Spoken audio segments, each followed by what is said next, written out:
Cet homme, condamné pour meurtre, épouse la sœur jumelle de sa victime, puis finit par être acquitté, on te raconte. Abonne-toi, on publie une nouvelle affaire tous les jours. En juillet 2010, Johanna Casas, une mannequin argentine, est assassinée de 2 balles dans la poitrine à 3 heures du matin. Quelques heures à peine après les faits, son ex-petit ami Victor Singolani est arrêté. Ils ne sont plus ensemble depuis longtemps, mais il est tout de même placé en détention. Bien qu'il nie tout en bloc, la police est persuadée que c'est lui, d'autant qu'elle retrouve de la poudre de balle sur ses mains. Lui affirme qu'il a été à la chasse récemment avec son beau-frère, mais son alibi est rejeté et en août 2010, Victor est condamné à 13 ans de prison.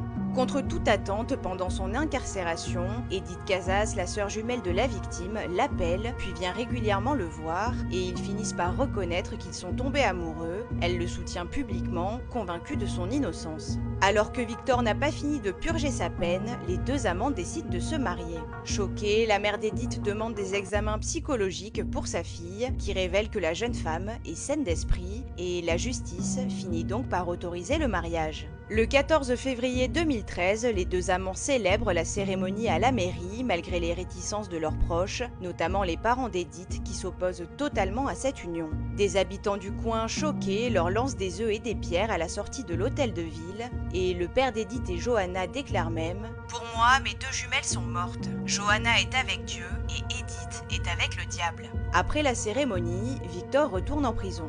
L'affaire connaît alors un rebondissement inattendu. Un certain Marcos Diaz réapparaît. Il était le petit ami de Johanna à l'époque de sa mort et avait passé la soirée avec elle, selon l'affirmation de nombreux témoins. On apprend également que le mégot de cigarette trouvé à côté du corps de Johanna lui appartenait et que l'arme était à lui. Il est finalement reconnu coupable du meurtre de Johanna et condamné à 14 ans de prison. En parallèle, le tribunal supérieur de justice de Santa Cruz acquitte Victor après 3 ans et demi passés derrière les barreaux. Edith est ravie, affirmant qu'elle avait toujours su qu'il était innocent. Enfin libre, Victor rejoint Edith et s'installe chez sa mère, Christina. Depuis, les deux amoureux se font très discrets. Ils avaient pour projet de fonder une famille et Victor aurait tenté de reprendre son ancien emploi dans l'industrie pétrolière.